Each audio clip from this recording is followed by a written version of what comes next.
ప్రియులారా, మిమ్మల్ని అందరినీ సూటిగా ఒక ప్రశ్న అడిగిన తర్వాత నేను నా వాక్య సారాంశాన్ని మీకు అర్థం చేయించే ప్రయత్నం చేస్తాను. ఎందుకు నేను ఈ ప్రశ్న మీకు అడుగుతున్నానంటే, క్రైస్తవ్యంలో వింతైన మనుష్య జ్ఞానంతో కూడిన విడ్డూరమైన బోధలు కొన్ని ఉన్నాయి. అవి ఎలా ఉంటాయంటే, అపోస్తలుల పునాది మీద కట్టబడినవి కావు, అపోస్తలుల లేఖనాధారమైనవి కావు. ఏవైతే అపోస్తలులు మనకు బోధించారో వాటికి భిన్నంగా, వాటికి వ్యతిరేకంగా వాళ్ళ సొంత అభిప్రాయాలను, సొంత ఉద్దేశాలను జోడించేటువంటి బోధలు కొన్ని క్రైస్తవ సమాజంలో బయలుదేరాయి. వాటిలో ఒక బోధ ఏంటంటే, తండ్రి, కుమారుడు, పరిశుద్ధాత్ముడు ముగ్గురు కలిపితే దేవుడవుతాడు. ఈ ముగ్గురిని వేరువేరుగా మనం చూస్తే దేవుడు అనలేము. బైబిల్లో ఎక్కడైనా సరే దేవుడు అన్న పదం రాయబడింది అంటే అక్కడ తండ్రి ఉంటాడు, కుమారుడు ఉంటాడు, పరిశుద్ధాత్ముడు ఉంటాడు. కనుక దేవుడు అన్న పదంలో ముగ్గురు ఉంటారు ఎప్పుడు కూడా. బహుళత్వం. ఆ దేవుడే తండ్రిగా ఒక క్యారెక్టర్లో, కుమారుడిగా మరో క్యారెక్టర్లో, పరిశుద్ధాత్ముడిగా ఇంకో క్యారెక్టర్లో మనకు కనబడ్డాడు. తర్వాత మళ్ళీ ముగ్గురు ఏకమైపోయాడు, ఒకటైపోయాడు. అలా కానప్పుడు మరలా విడివిడిగా ఉన్నప్పుడు విడివిడిగానే ఉన్నాడు, తర్వాత మళ్ళీ ఒకటైపోయేవాడు. ఈ మూడు పాత్రలు సృష్టించుకొని మనం ప్రజలతో మన ఆలోచన విధానాన్ని బయలుపరుచుతాం అని ఒకవేళ వాళ్ళు అనుకుంటే, ఇది మీకు ఎలా అర్థమవుతుంది? Is that God's nature? చెప్పండి. Is that God's nature? No, not. ఎందుకంటే నటించేవాడు దేవుడు కాడు. ఏదైనా సరే దేవునికి నటించాల్సినంత కర్మ పట్టలేదు, అస్సలు పట్టలేదు. మనం గ్రంథాన్ని అపార్థం చేసుకోవాలేమో కానీ దేవుడు ఎప్పుడు కూడా అపార్థం చేయించేవాడు కాడు. దేవుని గురించిన జ్ఞానం మనకు అర్థమైతే అదే మన నిత్యజీవ సోపానం. నిత్యజీవానికి మనల్ని నడిపించే సోపానము దేవుని జ్ఞానము.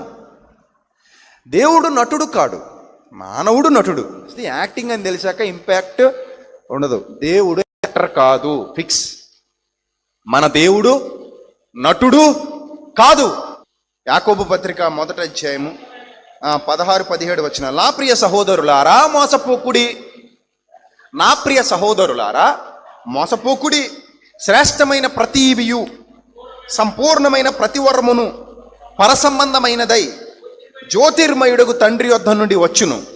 ఆయన యందు, ఏ తండ్రి అయితే యాకోబు ఏ తండ్రి గురించి అయితే పరిశుద్ధాత్మ ప్రేరణతో మాట్లాడుతున్నాడో ఆ తండ్రి యందు, తండ్రి అంటే తండ్రి అంటే సుప్రీం, తండ్రి అయిన దేవుడు, మన ప్రభువైన యేసుక్రీస్తుకు తండ్రి అయిన దేవుడు అన్నారు అపోస్తలులు. అలాగనే అన్నారు, మన ప్రభువైన యేసుక్రీస్తుకు తండ్రి అయిన దేవుడు స్తుతింపబడును గాక అన్నారు అపోస్తలులు. అలాగే మనం చదువుకుంటున్నాం. మనం పరలోకానికి వెళ్ళిన తర్వాత అదే అదంతా అబద్ధమే, ఏదో అలా రాయించామంతే భూమి మీద ఉన్నప్పుడు. ఆయన నాకేమి తండ్రి కాడు, మేమిద్దరం ఒకటే. ఏదో ఆయన తండ్రి పాత్ర తీసుకున్నాడు, నేనేమో కొడుకు పాత్ర తీసుకున్నాను అంతే అన్నాడు అనుకోండి. పరలోకం పోయిన తర్వాత మనం ఏమంటాం? ఇప్పుడేంటి ప్రభు ఇక్కడికి వచ్చాక ఇలా చేసావేంటి ప్రభు అంటే, ఇన్నాళ్ళు నువ్వు చెప్పిన అబద్ధాలనే ప్రభు, మీరు కేవలం అనబడిన వారే తప్ప అవి నిజాలు కాదా ప్రభు? ఇదంతా ఒక స్క్రిప్ట్లో భాగమా ప్రభువా? అదేంది ప్రభువా నా విశ్వాసాన్ని ఎలా చేసేసావు అని అంటావా అనవా? అలా అనిపించుకుంటాడా మన తండ్రి, మన దేవుడు, మన ప్రభు, మన రక్షకుడు? నీతో ప్రశ్నింపజేసుకునేంతటి చిన్నవాడు కాడు. బట్ ఓన్లీ వన్ వర్డ్, దేవుడు యాక్టర్ కాదు. దేవుణ్ణి ఒక యాక్టర్గా చూపించాలనుకున్నావంటే అది అబద్ధం, నీ బోధ అబద్ధం. సింపుల్, దీనికోసం పెద్ద కష్టపడక్కర్లేదు. అది నిజం కాదు, అదొక పాత్ర అని నువ్వు ఎప్పుడైతే చెప్తున్నావో అప్పుడే నీ బోధ అబద్ధం. ఆయన తండ్రి తండ్రి కాదు, కుమారుడు కుమారుడు కాదు, పరిశుద్ధాత్ముడు పరిశుద్ధాత్ముడు కాదు, జస్ట్ అదొక పాత్రలు. ఆ పాత్రలుగా వాళ్ళు డిసైడ్ చేసుకుని డివైడ్ అయ్యారంటే అసలు జీర్ణించుకోలేమది. మీ అన్నయ్య, మీరు ఎవరి దగ్గర అయితే వాక్యం వింటున్నారో, మీ అన్నయ్య విజయప్రసాద్ రెడ్డి ఆయన సేవకుడు కాదు, సేవకుడిగా నటిస్తున్నాడు అన్నారు అనుకోండి, మీకు ఏమైపోద్ది? ఒక్కసారిగా కుప్పకూలిపోతారు. దేవుణ్ణి అలా ఎందుకు చూపించాలండి? నా దేవుడు ఎలాంటి వాడు చూడండి ఒకసారి. ఆయన యందు ఏ చంచలత్వమైనను, చంచలత్వము అంటే స్టెబిలిటీ లేకపోవటం. చంచలుడు అంటే ఎలాగంటే, చంచలుడు అంటే ఎవడు? చంచలుడు అంటే ఎవడు? క్షణానికి మారిపోతాడు. అలా ఆ క్షణంలో ఒకలా ఉంటాడు, ఇంకొక క్షణంలో ఇంకోలా ఉంటాడు. ఆ క్షణంలో ఒకలా బిహేవ్ చేస్తాడు, మరొక క్షణంలో మరోలా బిహేవ్ చేస్తాడు. ఇలా చాలా మందిని చూస్తుంటాం మనం. అప్పుడే అంటాడు, నీ మీద ఒట్టే ఇంకెప్పుడు తాగని అంటాడు. ఎవరి మీద ఒట్టు? నీ మీద ఒట్టు, పిల్లల మీద కూడా వచ్చు. ఏమొచ్చు? ఒట్టు తీసి గట్టి మీద పెట్టు, మరలా సాయంత్రం బాటిల్ పట్టు. చంచలుడు. ఒక క్షణం ఒకలా ఉంటాడు, మరొక క్షణం మరోలా మారిపోతాడు. మన దేవునిలో ఏం లేదట? చంచలత్వము లేదు. ఆయన నేను తండ్రిని అన్నాడంటే తండ్రి అంతే. కుమారుడు సర్వములో సర్వము నిమిత్తము దేవునికి తానే లోబడును అని అన్నాడంటే ఆయన లోబడతాడంతే. That is not an acting. అర్థమవుతుందా? అది యాక్టింగ్ కాదు. ఆయన లోబడతాడు. ఆ లోబడుటలో యథార్థత ఉంది. కుమారుడు తండ్రికి లోబడుటలో ఏముంది? యథార్థత ఉంది. అంటే నేను నువ్వు ఒకటే, కానీ ఈ పాత్రలో ఉన్నప్పుడు నేను నీకు లోబడతానంతే. అప్పుడప్పుడు చూడండి సినిమాల్లో యాక్టింగ్ అంటే మన ప్రభువు, మన పరిశుద్ధాత్ముడు, మన తండ్రి అలాంటి వారుగా మనం అర్థం చేసుకోవాలా ప్రియులారా? వద్దండి. అసలు ఆ బోధల వైపు మీరు వెళ్ళకండి. అవి మీ ఆత్మీయ జీవితానికి మేలుకరమైనవి కావు, ఎవరు చెప్పినా సరే. అర్థమవుతుందా? అలా కాదండి, ఒకప్పుడు మన వేదిక మీద వాడు కూర్చున్నాడు కదా అంటే అఫ్ కోర్స్ పేతురు గారు, పౌలు గారు అపోస్తలులే, కానీ ఒకానొక సమయంలో పేతురు గారు బోధ మారిపోయిందట. అప్పుడు పౌలు అందరి ఎదుట పేతురుని ఏం చేశాడట? గద్దించాడట. తర్వాత పేతురు సెట్ అయితే చేర్చుకున్నాడు, సెట్ అవ్వకపోతే చేర్చుకోడు. ఎందుకంటే మన ఇద్దరిని కలిపింది బోధ. ఆ బోధకు నువ్వు వ్యతిరేకమైనప్పుడు నువ్వు నా వాడివి కాదు, నువ్వు బోధకుడివి కాదు, ఇప్పుడు బాధకుడివి. సో నేనేం చేయలేను ఇంకా. కాబట్టి నా దేవుడు, మన దేవుడు చంచలుడు కాడు. నా ప్రియులైన సోదర సోదరి మనందరూ గుర్తుపెట్టుకోవాలి, మన దేవుడు చంచలత్వము కలిగిన వాడు కాడు.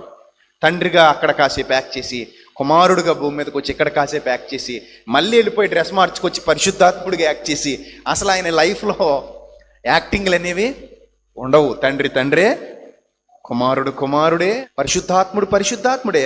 మత్తయి సువార్త 23:9 మరియు భూమి మీద ఎవనికైనను తండ్రి అని పేరు పెట్టవద్దు, ఒక్కడే మీ తండ్రి, ఆయన పరలోకమందు ఉన్నాడు. ఈయన ఎక్కడున్నాడు? అప్పుడు ఈ మాట చెప్పేటప్పుడు ఈయన ఎక్కడున్నాడు? భూమి మీద ఉన్నాడు. ఆయన ఎక్కడున్నాడని చెప్తున్నాడు? భూమి మీద ఉండి పరలోకమందు ఉన్నాడు అని చెప్తున్నాడు. కానీ లేకుండా ఉన్నాడు అని చెప్తే ఈయన ఏమవుతాడు? అబద్ధికుడు అవుతాడు. ఈయనే 2 చోట్లుండి అలా చెప్పినా కూడా ఏమవుతాడు? అబద్ధికుడే అవుతాడు. నేనే అక్కడ తండ్రిగా ఉన్నాను, ఇక్కడేమో కుమారుడిగా ఉన్నాను.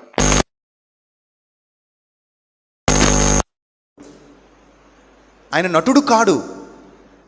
అర్థమవుతుందా? ఆయన ఎక్కడ నటించలేదు,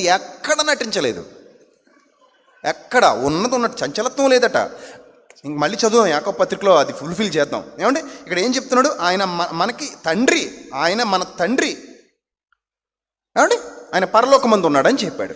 యోహాను సువార్త 8:16 నేను ఒక్కడనై ఉండక నేనును నన్ను పంపిన తండ్రి కూడా ఉన్నాము గనుక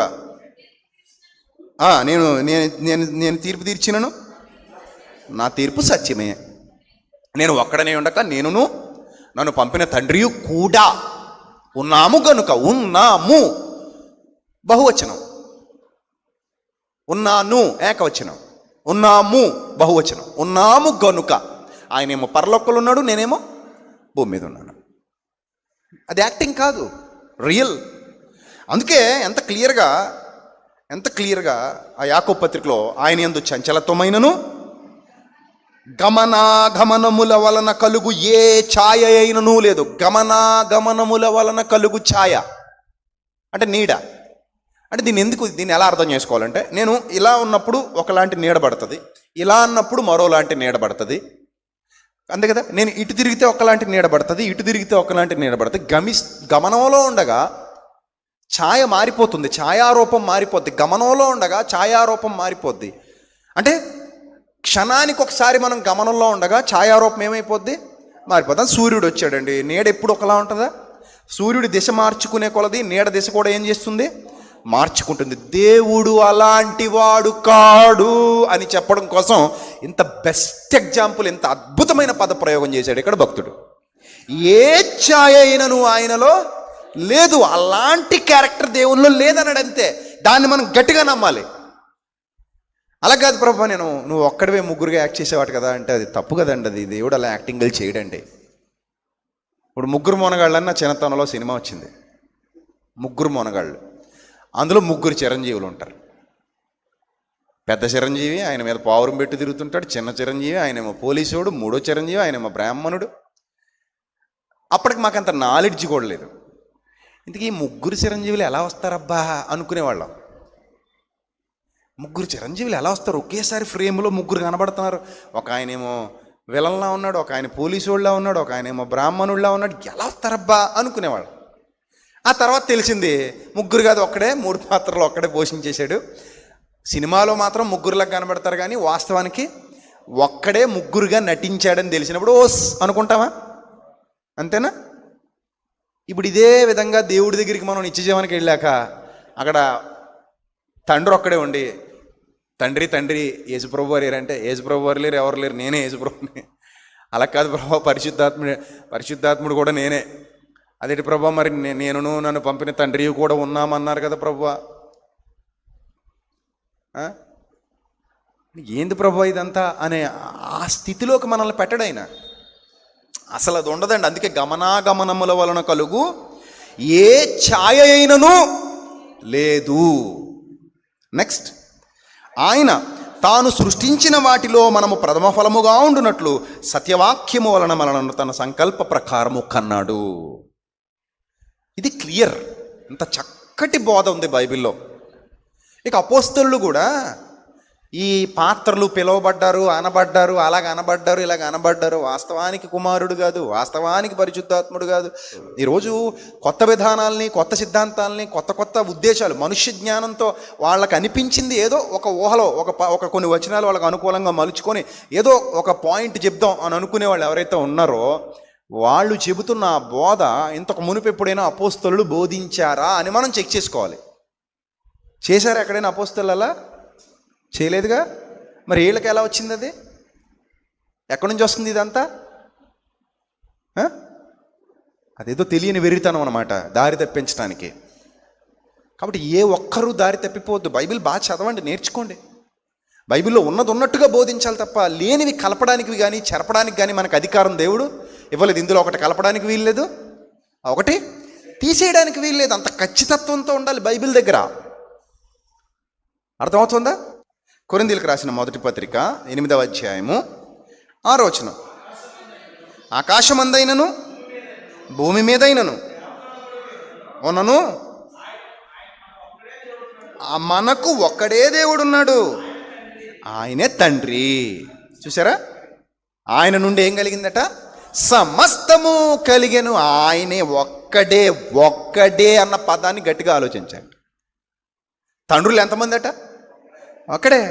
కానీ ఈ మధ్యకాలంలో 2 యెహోవాలు, 3 యెహోవాలు, దౌర్భాగ్యపు బోధలు. మీరు అనుకోవచ్చు, అన్న మరి అలా బోధించేవాళ్ళు ఇది వరకు మీతో పాటు వేదికల మీద కనబడ్డారన్న, మీ ముందు ప్రసంగాలు ఇచ్చారన్న వాళ్ళకంటే అఫ్కోర్స్ ఇచ్చి ఉండొచ్చు, కానీ ఇప్పుడు ఇవ్వట్లేదు. సో మాకు గుర్తుపెట్టుకోండి, ఆ దుర్బోధన నేనే ఖండిస్తున్నాను.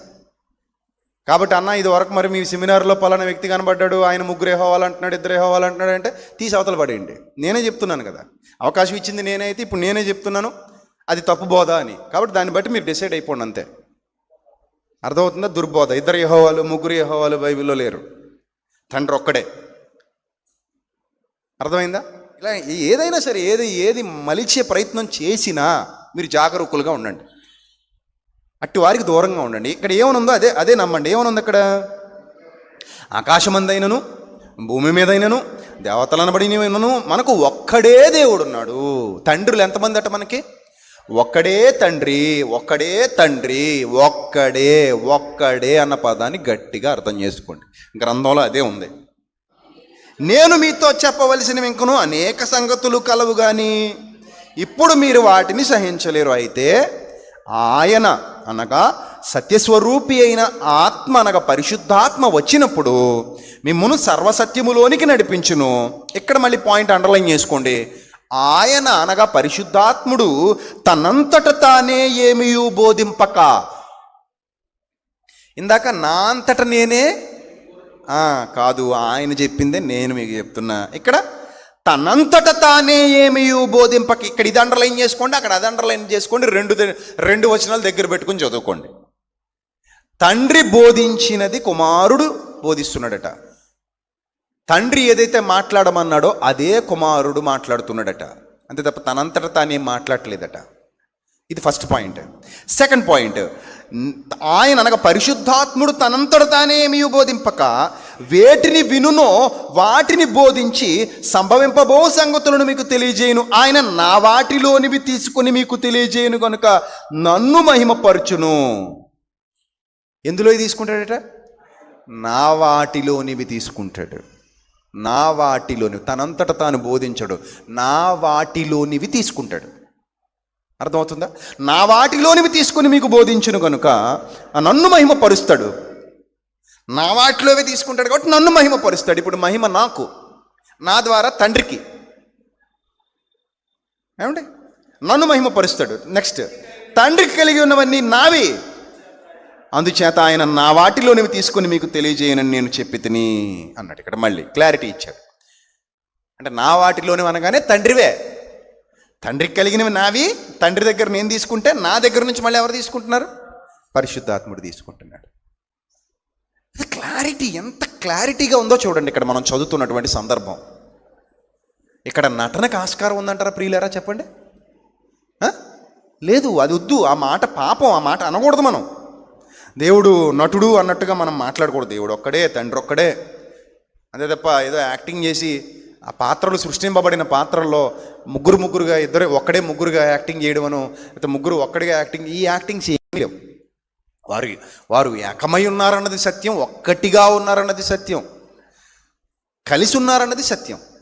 అంతే తప్ప ఒక్కడే అనేది మాత్రం, అంటే ముగ్గురు కలిపితే ఒక్కడు అనేది మాత్రం ఎక్కడ బైబిల్ చెప్పలేదు. ఒక్కడు ముగ్గురుగా పాత్రలు పోషించాడని ఎక్కడ బైబిల్ చెప్పలేదు. ఇప్పుడు ఇక్కడ కూర్చున్న మనం అందరం, నేను, నాని గారు, లేకపోతే మన రాజు, మన తమ్ముడు శ్రీను, మేమందరం ఏకమై ఉన్నాము అన్నాం అనుకోండి. దాని అర్థం ఏంటి? వీళ్ళందరూ ఒకటే, అంతేనా? మీరు నాకు చెప్పక్కర్లేదయ్యా, ఆ పండుగారికి చెప్పండి చాలు, లేకపోతే ఆ రాజుగారికి చెప్పండి చాలు, నాకు చెప్పినట్టే అన్నాం అనుకోండి. అంటే నేను పండుగారు ఒకడేనా? లేదా నేను రాజుగారు ఒకడేనా? కాదు కదా. ఆయన చెప్తే నాకు చెప్పినట్టే అని అంటే దాని అర్థం ఏంటి? వీళ్ళందరూ ఒకటే, ఏకమై ఉన్నారు, ఒక టీం. అలాగే సంఘమంతా ఒకటే, ఏకత్వం, ఏకమై ఉన్నారు, ఒక్కటిగా ఉన్నారు. కానీ తండ్రి సుప్రీం, కుమారుడు పరిశుద్ధాత్ముడు. సర్వములో సర్వముగు నిమిత్తము తనకు సమస్తమును లోపరిచిన తండ్రికి కుమారుడు తానే లోబడును. కొరింథీయులకు రాసిన మొదటి పత్రికలో చెప్తాడు. సో ఎంత అద్భుతంగా బైబిల్ ఉంటే, కాదండి మనం ఏదో కలగూర వంటకం చేద్దాం, పచ్చడి చేద్దాం అంటే, కిచిడి చేద్దాం అంటే బైబిల్ ఒప్పుకోదు. ఉన్నది ఉన్నట్టుగా స్వీకరించాలి. ఇంకా నీకేమైనా తెలుసుకోవాలని ఉందా? ఇందులో లేనిది ఏమైనా తెలుసుకోవాలనుకో, ఒకటే మార్గం. అదేంటంటే, ఏంటది? నువ్వు చచ్చి పరలోకానికి వెళ్ళాక, నువ్వు చచ్చి నిత్యజీవానికి వెళ్ళాక ఒకవేళ ఇందులో లేనిది ఏమైనా తెలియజేయాలంటే అప్పుడు దేవుడు తెలియజేస్తాను, అప్పుడు నేర్చుకో. ఇంతకీ నీకు క్యూరియాసిటీ ఉంటే ఇందులో లేనిది నాకు కావాలి ప్రభు అని ఏమనంటే అక్కడికి వెళ్ళాక అదేమైనా బయలుపరుస్తాడేమో. కానీ ఇక్కడ నుండి నిత్య జీవితం వరకు వెళ్ళటానికి నీకు ఇందులో ఉన్న సారాంశం చాలు. కనుక దీన్ని జాగ్రత్తగా అర్థం చేసుకుని మోసపోవద్దు ప్రియమైన దేవుని సంఘమా. గాలికి చెదరగొట్టబడు పొట్టువలే ఎవరు పడితే వారు ఏది పడితే అది బోధిస్తుంటే, గ్రంథంలో లేనివి చెబుతుంటే వాటిని నమ్మి మీరు కొట్టుకొని పోకుండున్నట్లు మీ విశ్వాసమును జాగ్రత్తగా కాపాడుకోండి. మీ విశ్వాసాన్ని బలంగా నిలబెట్టుకోండి. అప్పుడు మీకు ఆశీర్వాదం, అప్పుడు మీకు దీవెన, అప్పుడు మీ కుటుంబానికి శాశ్వతమైన దీవెన, శాశ్వతమైన ఆశీర్వాదం. విడువని దేవుడు, ఎడబాయని దేవుడు, ఆయన కృపను మీ పట్ల విస్తరింపజేయగలడు. మీ కుటుంబాలను దీవెనాశీర్వాదాలతో నింపుతాడు. నిజమైన ఆత్మానందాన్ని, నిజమైన సంతోషాన్ని మీ వశం చేస్తాడు. అది ధన్యకరమైన స్థితి. కాబట్టి గాలికి చెదరగొట్టబడే పొట్టులాగా ఏ బోధ పడితే ఆ బోధకి, ఎటు పడితే అటు, ఎలా పడితే అలా దయచేసి మీరు వెళ్ళిపోకూడదని మీ అందరికీ ప్రేమపూర్వకంగా మనవి చేస్తున్నాను. మీ అందరికీ అర్థమైంది కదా, దేవుడు ఒక్కడే, ప్రభువు ఒక్కడే, ఆత్మ ఒక్కడే, విశ్వాసం ఒక్కటే, బాప్తిస్మం ఒక్కటే, సంఘము ఒక్కటే, సంఘమునకు శిరస్సు క్రీస్తే. ఇది మనం ఎరిగినటువంటి బోధ, సత్య బోధ. ఈ బోధను విడిచి ముందునకు సాగు ప్రతివాడు క్రీస్తుని ఎరుగనివాడు.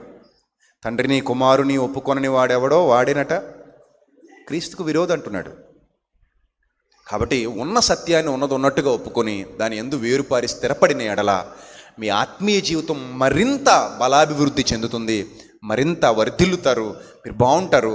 అలా మీరందరూ ఉండాలని, ఆ ఆత్మీయ వర్చస్సు, ఆ ఆత్మీయ కాంతి, ఆ ఆత్మీయ వెలుగులు మీ కుటుంబాలలో కనబడాలని ఒక దైవజనుడిగా మనస్ఫూర్తిగా మిమ్మల్ని ఆకాంక్షిస్తూ, మిమ్మల్ని దీవిస్తూ నా మాటలు ముగిస్తున్నాను.